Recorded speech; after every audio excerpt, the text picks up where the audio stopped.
5 আগস্টের পর একটি অস্থির বাংলাদেশ, উদ্বেগ, অনিশ্চয়তা আর অপেক্ষা।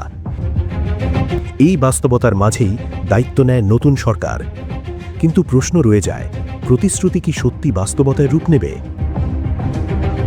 নির্বাচনের সময় ছিল প্রতিশ্রুতির প্রাচুর্য, উন্নয়ন, সুশাসন, স্বচ্ছতা আর একটি স্পষ্ট অঙ্গীকার, সবার আগে বাংলাদেশ। কোনো রকমের অন্যায় কিংবা বিয়ানি কর্মকাণ্ড আমরা বরদাস্ত করব না।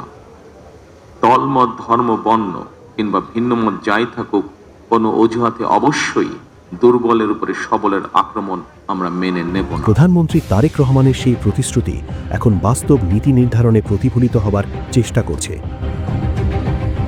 রাষ্ট্র পরিচালনার প্রতিটি স্তরে জাতীয় স্বার্থকে অগ্রাধিকার দেওয়ার বার্তা।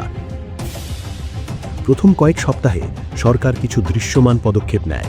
প্রশাসনে গতি ফিরিয়ে আনার চেষ্টা, সরকারি অফিসে শৃঙ্খলা ও সময়ানুবর্তিতা, একটি কার্যকর রাষ্ট্র ব্যবস্থার দিকে অগ্রসর হওয়ার ইঙ্গিত। আইন শৃঙ্খলা পরিস্থিতি অস্থিরতার পর সবচেয়ে বড় চ্যালেঞ্জ। নিরাপত্তা নিশ্চিত করতে বাড়ানো হয়েছে নজরদারি, নেওয়া হয়েছে কঠোর অবস্থান, লক্ষ্য স্বাভাবিকতা ফিরিয়ে আনা। সমাজের নীরব নেতৃত্ব, ইমাম ও মুয়াজ্জিনরা, তাদের জন্য সম্মানী কর্মসূচির সূচনা রাষ্ট্রের দায়িত্ববোধের একটি প্রতীক। এটি শুধু সহায়তা নয়, এটি স্বীকৃতি। সামাজিক সুরক্ষা খাতেও দেখা যাচ্ছে নতুন পরিকল্পনা।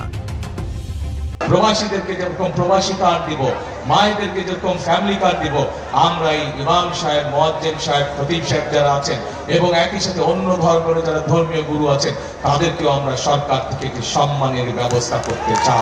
ফ্যামিলি কার্ড, কৃষক কার্ড, প্রবাসী কার্ড, ডিজিটাল ব্যবস্থার মাধ্যমে সহায়তা পৌঁছে দেওয়ার উদ্যোগ। লক্ষ্য প্রান্তিক মানুষের জীবনে বাস্তব পরিবর্তন।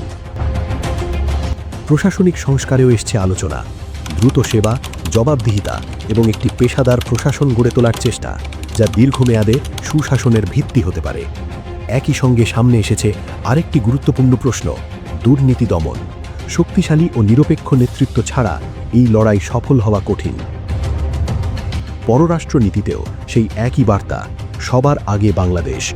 ভারসাম্যপূর্ণ সম্পর্ক, বাস্তববাদী অবস্থান, একটি আত্মবিশ্বাসী রাষ্ট্রের পরিচয়। তবে পথটা সহজ নয়। অর্থনৈতিক চাপ, মূল্যস্ফীতি, প্রশাসনিক জটিলতা এবং রাজনৈতিক বিতর্ক সব মিলিয়ে চ্যালেঞ্জ এখনও বড়। তবুও সরকার বলছে তারা প্রতিজ্ঞবদ্ধ অস্থিরতা কাটিয়ে একটি স্থিতিশীল, উন্নয়নমুখী বাংলাদেশ গড়তে। মানুষ এখন অপেক্ষায়, ঘোষণা নয়, বাস্তব পরিবর্তনের। কারণ আস্থা তৈরি হয় কাজ দিয়ে, কথা দিয়ে নয়। প্রথম কয়েক সপ্তাহ শুধু শুরু, এই যাত্রা দীর্ঘ। প্রতিশ্রুতি থেকে বাস্তবতায় পৌঁছানোর পথ সহজ নয়, কিন্তু সম্ভাবনাময়। উন্নয়ন তখনই অর্থবহ যখন তা মানুষের জীবনে সত্যিকারের পরিবর্তন আনে। আর আমরা, দেশের মানুষ, যদি প্রধানমন্ত্রীকে সমর্থন করি, তবে তিনি তার প্রতিশ্রুতিগুলো পূরণ করতে সক্ষম হবেন।